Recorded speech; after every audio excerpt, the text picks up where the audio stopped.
10 months ago, I got 50 bales of sugarcane mulch delivered to our front door.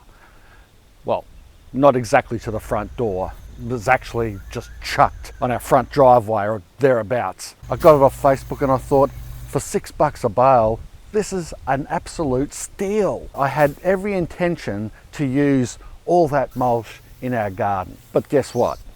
Half of it is still there. Is it a waste? I remember some guys saying to me, Mark, don't store it outdoors, not even under a tarp. It'll all get buggered. Buggered, I said? I don't know about that.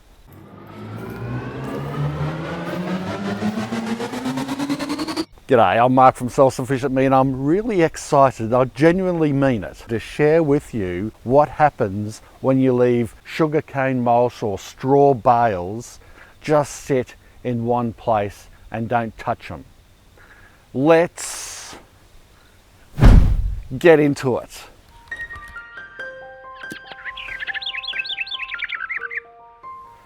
Now just before we do get into it, I might look a little bit beshaveled, or whatever the word is, because I wanted to prepare this area, but unfortunately I got my mower bogged.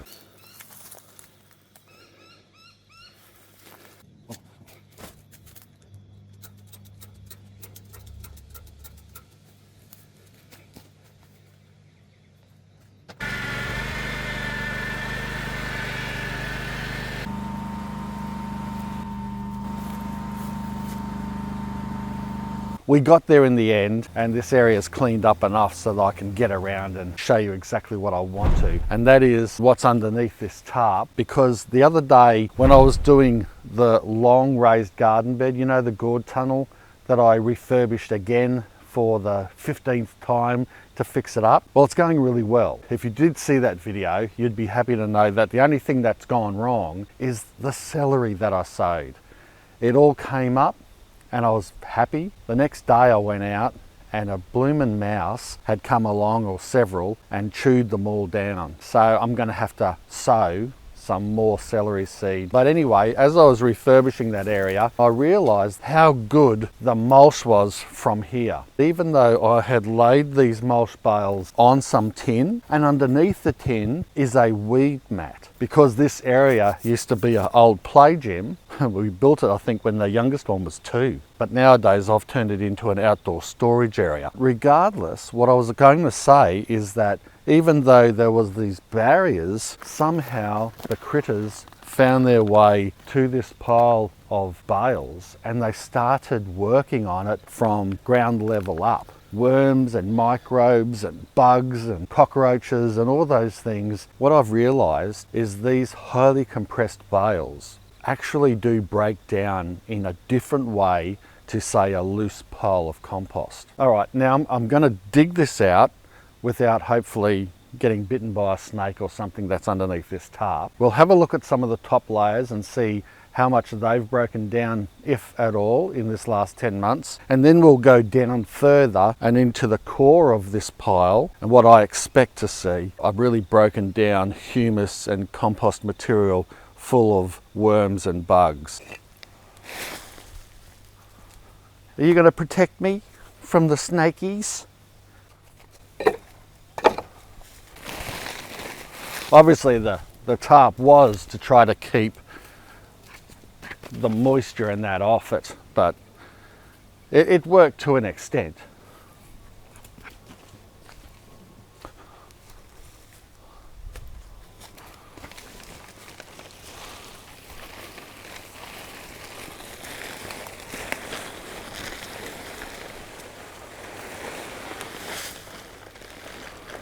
So when you live in Australia, if you lift up a rock or you peel a tarp back, you always peel it away from yourself. You never lift it that way and look under.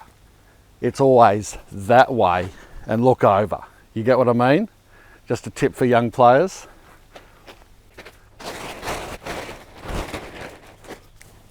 All right. Oh, no, that's nothing. I just stuck myself. Splinter.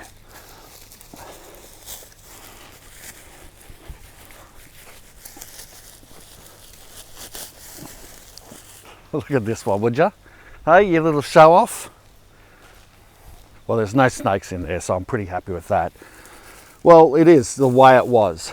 It's not breaking down on top, which is good, because I still can use a lot of this in the garden, and this is the best growing season at the moment. And I've got a lot of beds out the back there that need refurbishing and planting into. So I'm happy to have that. Okay, so this is the front area where I'm working from. I'm generally coming in here because the garden's there. I'm coming in and I want some mulch, so I'm doing these ones. Obviously they're in bales, but you can see the bottom of ones have decayed so much that the string on them just peels off like that. It's just breaking through.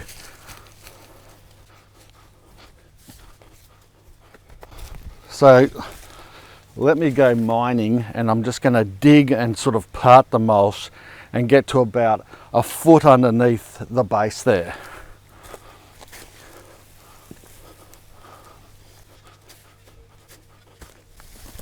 Of course, I'm still mindful of snakes. I can see a nice big spider just there. I do hate spiders, but as long as I can see them, they don't bother me too much. Can you hear it? That's tin that this is on.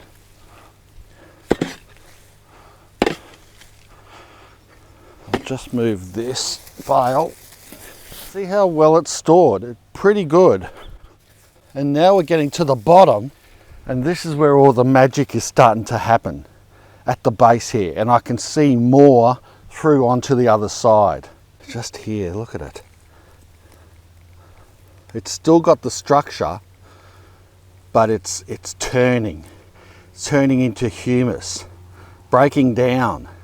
And if I dig this away here, got moisture, I can feel how heavy they are. So here's the top of the pile, and this is what I'm looking at. Look at the base of the last bale. See how it's going all dark? Oh, scared the crap out of me. Little toad. It's getting they're hiding in here because it's cold and they don't like the cold weather. But yeah, see how that there, look at it. That's what I'm talking about. It's this stuff. This is completely decomposed. That was all straw or sugarcane mulch. Now it looks like clay, but that's just wet humus. Look at it. Look at that. Look how dark it is. There are worms too, but they're escaping me. And I found termites in here as well. But here we go. Look at this black stuff. This is what I mean. It's pretty unrecognizable to what it was, and that was simply sugarcane mulch or straw. I've got a whole heap of ants over my leg. Little ginger ones. Don't want them to get up any higher. Could be nasty. But yeah, have a look. Now this is the stuff. You just don't care. You don't care that your mulch is breaking down to that, because like 2 handfuls of this would go a square foot in your garden and feed your plants and add value to the soil 10 times more than just a normal couple of handfuls of soil could. And it's better even than fertilizer, because you're getting nutrients from the worm activity pooping through it and weeing through it, the urea, just the natural breakdown of the matter here into this beautiful organic material.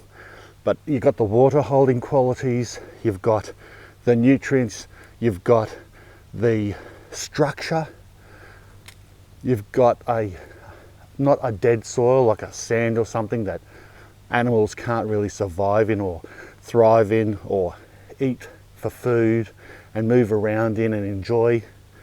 See, you want a live soil in your garden bed, and this is so important. This is what gives you that live soil, and you can make it yourself even by accident like I've done. Okay, around this side, your side, it hasn't been as well protected.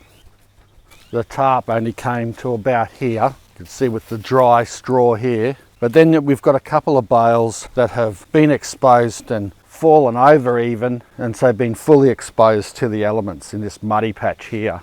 Let's have a look at one of these. You can see the breakdown, of course. Look at that. So you can, there's a worm here. Look how big that worm is. Can you see it? It's like a little snake. This is a classic. You've got the bale, the top bale and the bottom bale. Look how much that's compressed down there. But what's really interesting is the brown stuff here. I'd say that's worm poo and that type of thing. But look how, well, I just pulled another worm out.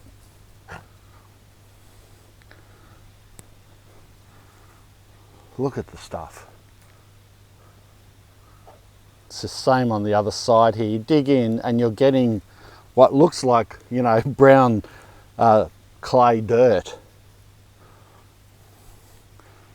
Yes, it is interesting, isn't it? Huh? Look at that. Very interesting, Bella, isn't it? Very interesting. Only a gardener can love this stuff. Can love getting dirty and playing in this. Look at it. You know what? I might not even be bothered tarping the rest of that up. I think I'm just going to leave it to the elements. I just dug more of this. The brown stuff is fascinating, how it's changed the colour like that. I don't know exactly why, because you've got black and you've got brown and it's the same worm activity, but yeah, just a different type of breakdown. Yeah, but if anyone does know what the difference is, why there's brown and also black, like dirt, humus mixed in with these bales, let me know in the comment section below, because I'd be interested to know what it is. Don't let anyone tell you that if you overbuy bales of straw, hay or sugarcane mulch, that it's going to go to waste, because it never will. In fact, it might actually turn into something a lot more valuable and more handy in the garden than you first thought that it would be.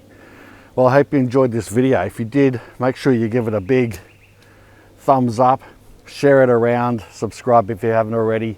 Thanks a lot for watching. Bye for now. Cheers.